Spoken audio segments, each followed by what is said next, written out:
A young man walks through a serene monastery nestled in a lush green valley. The air is still, the sound of rustling leaves fills the space, and sunlight filters gently through the trees. He looks troubled, his brow furrowed with concern, as he approaches a wise old monk seated cross-legged under a grand, ancient tree. The monk's eyes are closed, but he seems aware of the young man's presence. Master, may I trouble you with a question? Monk, without opening his eyes, the wind troubles the leaves, but the tree does not mind. Speak, my child. Man, kneeling before him, I feel lost. I've been trying so hard to make my life meaningful, to do something big, something that matters. But everything I do feels small, insignificant. I want to leave a mark, to make an impact, but it's as if my efforts don't matter in the grand scheme of things. How can I find meaning when I feel so powerless?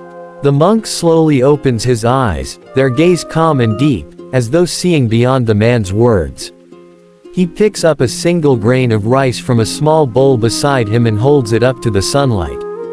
Monk, do you see this grain of rice? Small, isn't it? Insignificant, perhaps, to your eyes. Yet this grain has the power to nourish, to sustain, to give life. Imagine a farmer planting this seed in the earth. From it grows a stalk, bearing hundreds more grains. Those grains feed a family, a village, a generation. What seems small, insignificant, is often the beginning of something far greater. The man looks at the grain of rice, his expression softening as the monk continues. Monk, you say your actions feel small. But tell me, what do you think moves mountains? It is not a single act of force, but the patient work of wind, water, and time. Small, persistent forces shaping the world in ways we cannot see day by day. When I was young, I too sought greatness.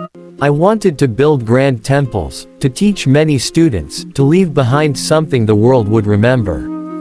But my teacher, a wise man like the very wind, gave me a simple task. He asked me to sweep the monastery floor every morning. Just that, nothing more. I was frustrated, thinking, how can sweeping a floor lead to greatness? But as I swept, day after day, I began to notice things. The way the sunlight moved across the tiles, the sound of the broom brushing the ground, the stillness in my heart when my mind stopped chasing big ideas. In the act of sweeping, I learned patience, mindfulness, and the beauty of small, deliberate actions. But how do I know that these small actions will lead to anything? What if they really don't matter? Monk. That is the fear of the impatient mind. Tell me, when a raindrop falls into a pond, can it see the ripples it creates? No. Yet the ripples move outward, touching the surface far beyond where the raindrop landed. In the same way, every act, no matter how small, sends ripples into the world. A kind word can inspire a stranger. A small effort can spark a great change. You may not see the result immediately, but it exists, moving through the currents of life. Monk, look at this tree. Once, it was no taller than your hand. A single seed gave birth to it. It drank from the rain, reached for the sun, and grew slowly, silently. Today, it offers shade to travelers and fruit to the hungry. It doesn't question its purpose or compare itself to other trees. It simply grows, one small act at a time. You, too, are like this tree. Your purpose will reveal itself through the accumulation of small acts, not through grand, immediate gestures.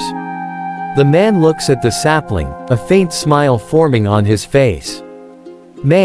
I think I understand now. It's not about doing something big all at once. It's about starting small, being consistent, and trusting the process. Monk, exactly. Every grain of rice, every step, every kind act, it all matters. The key is to act with intention, with mindfulness, and with trust that even the smallest effort has value. The path to greatness is paved with many small stones, each one placed with care.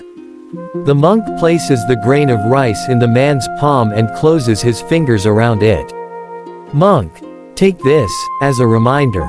When doubt clouds your mind, remember the rice. Your small acts have the power to nourish, to sustain, and to create ripples far beyond what you can see. Begin where you are, with what you have.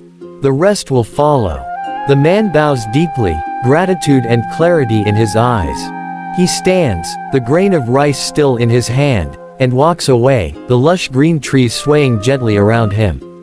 The monk watches him go, his face serene, as the wind carries his words into the stillness. Monk, a single grain of rice may seem small, but within it lies the power to change the world.